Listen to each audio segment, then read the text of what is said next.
One man who saw the destruction of 9/11 firsthand is speaking out about the case against Moussaoui tonight. Lloyd England was driving his taxi cab next to the Pentagon when Flight 77 flew over him and crashed into the building.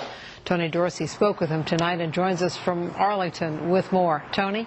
That's right, Doreen. Lloyd England wasn't just a witness, he was also a survivor. He very nearly died on one of the roads behind me, leading to the Pentagon. Lloyd England doesn't know why he was spared on September 11th, and he also has a question for the only person convicted of taking part in the terrorist attacks. Why are you involved? Why are you taking responsibility for this? You know, because it's a big thing. England was behind the wheel of his cab that September day, driving near the Pentagon. The plane was so low it hit the pole. When it hit the pole, it knocked the light part off. And nothing came through the pole to the car but the pole itself. The light pole shaft speared its way through England's cab, pushing the passenger side of his seat backwards into the rear of the car. A few feet to the right, and England would have been crushed. I had to wrestle with the car to stop it. And when I did stop the car, there was no noise. The jet's thunderous engines had been silenced by the fiery crash.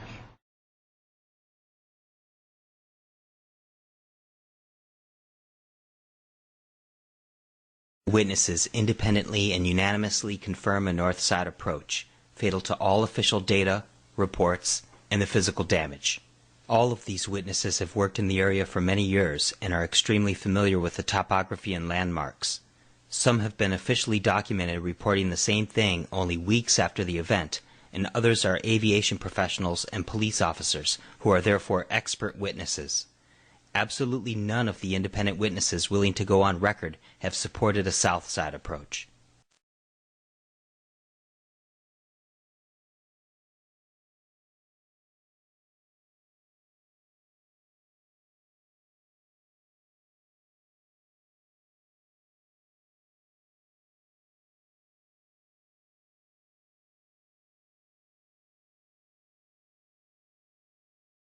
As unanimously demonstrated by the witnesses, the plane was nowhere near the 5 down light poles. But it was furthest from light pole number 1, which is what cab driver Lloyd England claims he lifted out of the windshield of his cab minutes after the attack. Specifications obtained from the Virginia Department of Transportation reveal that this light pole stood 40 feet tall and weighed 247 pounds.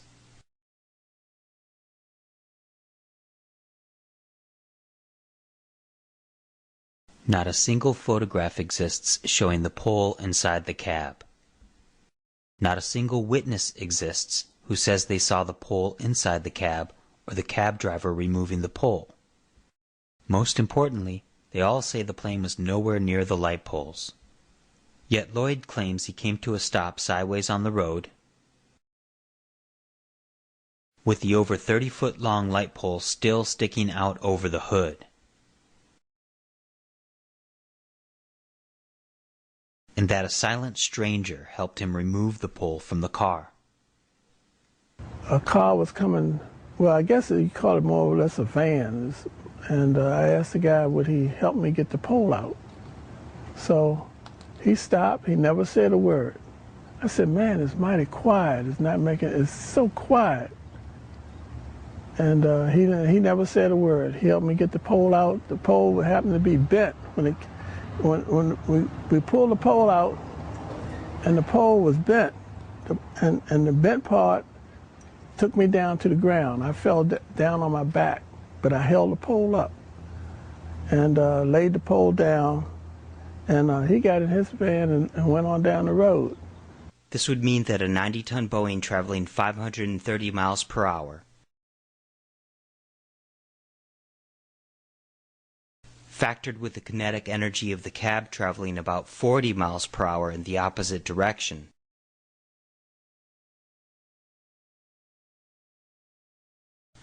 would surely cause at least some damage to the hood of his car.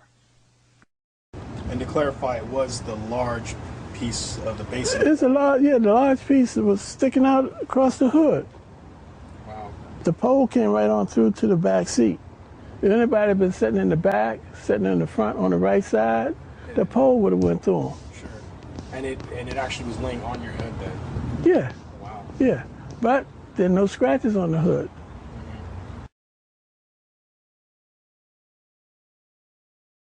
The sheer weight and length of the pole, in context with the physics of the scenario described by Lloyd, when compared with the total lack of damage to the hood of the cab, reveals a situation that is beyond implausible.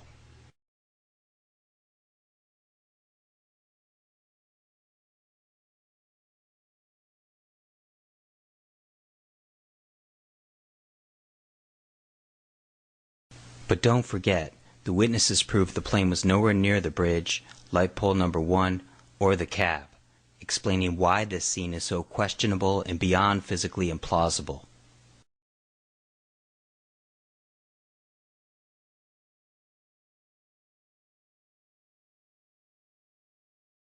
Lloyd was confronted with this information in June of 2008 and had a very odd reaction. Before the on-camera interview began, unaware he was being audio recorded, Lloyd let it slip that he knew his cab and the light pole were on the bridge. One guy took pictures. He lives right on 17th Street. He took pictures of the event? And he was up on the bridge. Mm-hmm. He was up on the bridge. Mm-hmm. He was up on the bridge. Mm-hmm. He took pictures of the pole. Oh, the pole, right. He took pictures of the car. Right. And as far as I know, he still has them. But when the camera started, Lloyd said the complete opposite and refused to admit he was anywhere near the bridge. So what's up? That's the big question, Lloyd. I mean, you said the government never did anything, never investigated your cab or took it in for evidence, right? No, they did not. And I was interviewed by the FBI once they knew I was still alive because my wife works for them. And She works for the FBI? yeah, and she said that they were saying that they had a problem trying to locate me. She said, well, I see him every day. Here's what's going on, Lloyd. We've talked to dozens of people, like I said. No problem. Most of them saw the plane for a big long time coming. Right. All these guys, they were at Arlington Cemetery right here in the maintenance buildings. We talked to all the people who were at the Citgo station right here. Now, your car on the road, on the side of the road, in this picture, was right here. No, it wasn't. Yeah, we got pictures of it. Here it is. My car is not there. No, we got pictures of it. No, my car was not there. I can pull it up. I'll show I you. don't care what you do. My car was at the Pentagon. My car was not across this bridge. It was on this bridge. I'll show you the picture. No, it wasn't. My car was back here. It was not down here. This is Columbia What was it doing Pike. here? That's where I was driving. I came up off of. I'm coming from Roslyn, and coming from Roslyn, what we call H Road. So where are you trying to say the car was here? The car was back here. Okay. Okay. It says we know that the poles were down here. So you're saying the car was like up here. That's right. After a road trip to go physically examine Lloyd's cab from 9/11 that he had preserved under a tarp 90 miles away on his other property in the country, we were able to show him the images proving his scene with the cab and the pole was just south of the bridge. This picture right here, here you are, you see? The car's kind of surrounded by these guys. There's the pole right here. Now see what this is? That's the cobblestone from the bridge. Now take a look at this. Come over here. Here's the bridge right here. Now there's your cab. It's sideways on the side of the road. With the hole in it, the pole's laying down right over there. The pole used to be up right here. This is pole number 1. Well, you're right on the bridge. No. That's your cab, right? Look close. See that? Faced the wrong way. No, it's facing the same way. Facing the same way it was right here. This is taken from the other side. This way it's facing. Look at that one. I've never seen that picture there before. You never saw it? This is Jason Ingersoll. He was a Navy military photographer. Here's your cab, right? That's not. See your cab? See it? There's the grill. You see you right here. You're wearing the cap. Yeah, I see it. I see it. All right. Now there's the pole. That's your pole. See the bend? Yeah. That's the pole you pulled out, right? There's your cab. I mean, it couldn't be any other pole. The lamp is down next to it. But see how it's got the cobblestone? I see the sign. That's the sign. But that's that. And that's the cobblestone That's not. from the bridge. That's I see that from the bridge, but that's not where it happened.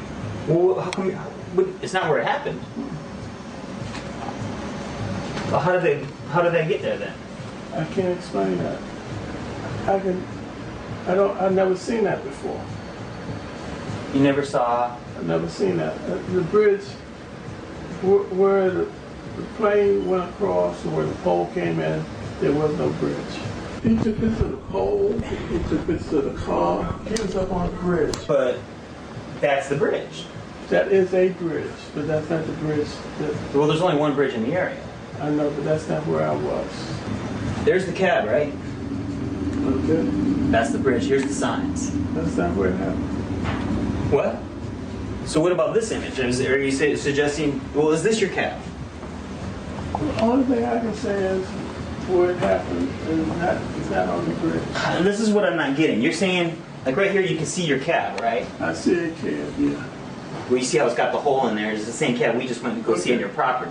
Okay. And this is from 9/11. You see it smoking still. And there's the bridge. This is the south of the bridge. That's the sign right there. As far as that smoke back, I don't even care about that. All I know is you're to the south of the bridge. but I'm not. Lloyd continued to refuse to admit that the photographs prove he was located on the bridge. But he already let it slip minutes before the earlier interview started that he knew his neighbor took pictures of his cab and the light pole on the bridge. This proves that Lloyd was deliberately changing his position on the highway for the interview to match up with where all the witnesses saw the plane. We later that night went with Lloyd to obtain the independent photographs from his neighbor. Immediately after obtaining the images, we drove to the scene of the crime. I did not come around that way. Not down at this bridge. And he was up on the bridge. Even the picture your friend Mike just showed us. I can see. You see that, right? I can see. How can that be? Well, I'm only telling you what happened. You're telling us something that's completely different from the I picture. have no problem with that. Okay, we're on the north side again. You're saying, where were you? I'm saying that You weren't even. where these signs are right here. Were these signs right here? Right here. These signs right here where I was at. Before them, north of them. No, this is where the pictures were taken. No, they weren't. There's no cobblestone there. Well, I'm telling you, that's where I was. There's no cobblestone. That's where I was. This is the signs that you see in the images. I understand that, but that's where I was. These are the images. The VDOT pole, the VDOT camera pole, all of that. The cobblestone. Look at the cobblestone bridge. That's you. You're standing right next to it. See I have no that? problem with that. I was not down. See the cobblestone? I was not here. That's where you were. I was not here.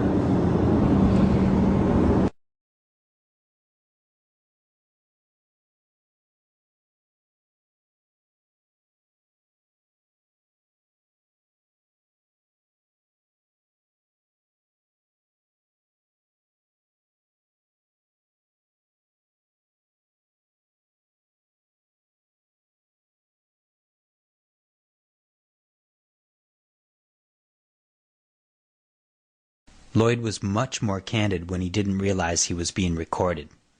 You know what his story is? Just what I said. You got to understand what you're saying. Not the truth. It's his story. Right. It has nothing to do with the truth. It's his story. This is too big for me, man. It's a big thing. Man, you know, this is a world thing happening. I'm a small man. You know, my lifestyle is completely different from this. Right. I'm not supposed to be involved in this. This is for other people who have money and all this kind of stuff. But you said, wait, what do you mean? Well, I'm not supposed to be involved in this. I don't have nothing. So is your point that these people that have all the money, This is their thing. this is their event? This is for them. It's Meaning for they're them. doing it for their own reasons, That's right? right. I'm not supposed to be in it. But they used you, right? I'm in it. You're in it. Yeah, we came across the highway together. You and their event. That's right. But they must have planned that. It was planned. One thing about it, you got to understand something. When people do things and get away with it, you, eventually it's going to come to me. And when it comes to me, it's going to be so big I can't do nothing about it. And when it comes to me, it's going to be so big I can't do nothing about it. So it has to be stopped in the beginning when it's small to keep it from spreading. Oh, absolutely, yeah. Lloyd, in essence, admitted his involvement in the 9/11 black operation, but he was cautious not to outright confess. He worked hard to distance himself from the planners, while admitting it was planned. Regardless of Lloyd's true level of involvement, the independent evidence for a north side approach proves the cab and light pole scene staged, and that the plane did not hit the Pentagon.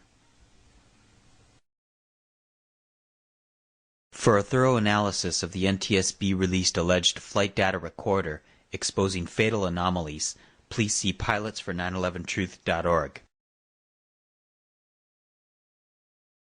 For more North Side Approach witnesses and a comprehensive strategy as to how you can take action on this important information, please visit citizeninvestigationteam.com.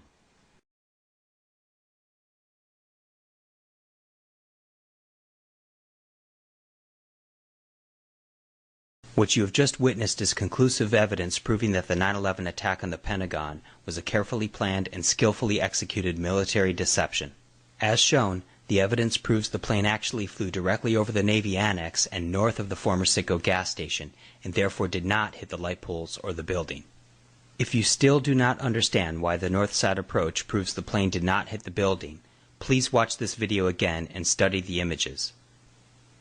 Again, a plane on this flight path cannot hit the light poles, show up low and level across the lawn as seen in the dubious surveillance video, and cause the directional external and internal damage leading to the curiously round C-ring hole outlined in the ASCE Building Performance Report. It is important to understand that, contrary to popular belief, the Pentagon is not located in the restricted airspace in Washington, D.C., but across the Potomac River in Arlington, Virginia. It is also about 1 mile from Reagan National Airport, so low-flying commercial jets are approaching and departing in the airspace over and near the building every few minutes all day every day. A plane making a steep ascent over the Potomac River is a very common sight.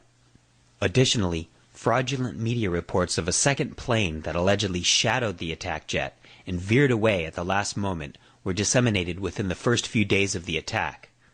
While there was a C-130 cargo plane that flew into the scene about 3 minutes after the attack, as confirmed by photographs, video,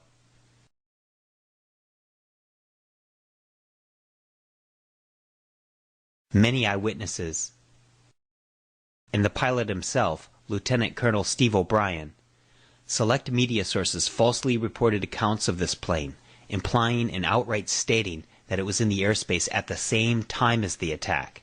By doing this, the story of a very real second plane seen in the skies minutes later was morphed with the attack in order to later serve as confusion and provide a plausible explanation for the genuine witnesses who really saw the attack jet flying away during the explosion, and not a second plane. This is likely one of the reasons they had the attack jet fly on the north side in the first place. It assured that people who saw the plane flying away just after the fireball could be confidently told that they must have seen a second plane, while simply missing AA-77 hitting the building from the south side. It's now clear that this worked wonders as Pentagon police officer Roosevelt Roberts Jr. convinced himself that the plane he saw at about 50 feet altitude flying away immediately after the explosion was another plane. Also worth noting is that light pole number 1 was the only pole that needed to be staged real-time in the street. The other 4 poles were left lying in the grass, unnoticeable to passing motorists. These poles were more than likely placed the night before. Heliport Tower Air Traffic Controller Sean Boger confirmed that President George W. Bush had conveniently departed from the heliport on September 10th and was scheduled to fly back to the heliport on September 11th around 12 noon, and that Secret Service had been combing the area as usual. So operatives under the cover of Secret Service or Special Security conducting routine presidential security operations had the necessary cover to do whatever they needed to do in preparation for the event. When the interviews shown in this presentation were conducted, none of these witnesses were even remotely aware that their accounts contradicted the official flight path and proved that the plane did not hit the building. They were only willing to talk because they were successfully deceived and assumed that the plane must have hit the building. Despite each having a perfect view of the plane as it passed by them at treetop level, most of them were not able to see the alleged impact point, or in some cases any part of the Pentagon at all. Many witnesses also described how they were ducking and running for cover before the plane reached the building. Nobody was really trying to look to see if it actually was going to hit the building or not hit the building. So everybody was running in the opposite direction for their lives. Now that they have been made aware of the implications of seeing the plane on the north side, many have been reticent to further discuss their experiences. However, Officer Brooks said our findings were a, quote, eye-opener, and that anything is possible when it comes to him being fooled that day. Officer Legacy admitted that he flinched when he saw the jet and then jumped into his police cruiser, grabbing his radio. The first thing I did was I kind of flinched. And ducked into my car. And at the time, I mean, I don't know if it was a reaction, like a fear or whatever, but I ended up in my car. He admitted that he did not see what the plane actually did as it reached the building because of the fireball.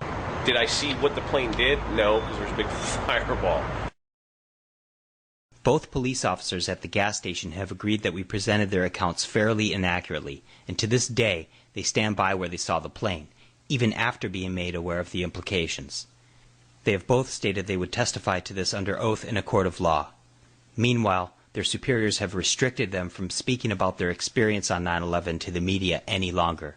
Officer Roosevelt Roberts, who saw the plane flying away from the building after the explosion, was also unaware of the implications until speaking with us.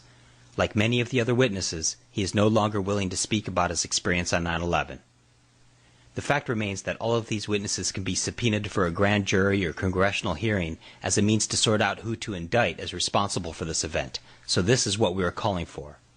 It is now your responsibility to get involved, just as we had a responsibility to get this information into your hands. This deception has been used as a pretext for the invasion and occupation of numerous sovereign nations, leaving thousands of U.S. troops and hundreds of thousands of civilians dead and the lives of millions more destroyed.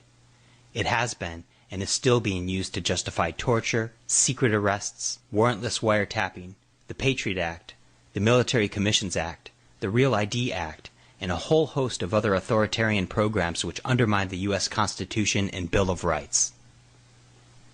The 9/11 lie will continue to threaten peace, freedom, and justice in the United States and around the world as long as the information presented in this video and all the evidence exposing this deception remains suppressed. Inaction to this information by the current administration, as the fraudulent war on terror is perpetuated under any other name, leaves them not only responsible for the continued bloodshed, but implicated in a cover-up and therefore complicit. Furthermore, inaction by any media, political, or authority figures who have viewed this information amounts to a crime of obstruction of justice. But just as importantly, inaction by any of us would be a grave injustice upon our children and grandchildren, who will suffer the most in a world that is being created under the fear-mongering false banner of fighting terrorism. We are calling on all concerned citizens to join us in a nonviolent campaign to force accountability, while demanding an immediate and indefinite moratorium to all military action, defense spending, and unconstitutional programs which emanate from the 9/11 deception. From my close-up inspection, there's no evidence of a plane having crashed anywhere near the Pentagon. The only site is the actual side of the building that's crashed in, and as I said, the only pieces left that you can see are small enough that you could pick up in your hand. There are no large tail sections, wing sections, a fuselage, nothing like that anywhere around, which would indicate that the entire plane crashed into the side of the Pentagon and then caused the side to collapse. Now, even though if you look at the pictures of the Pentagon, you see that the floors have all collapsed, that didn't happen immediately. It wasn't until almost about 45 minutes later that the structure was weakened enough that all of the floors collapsed.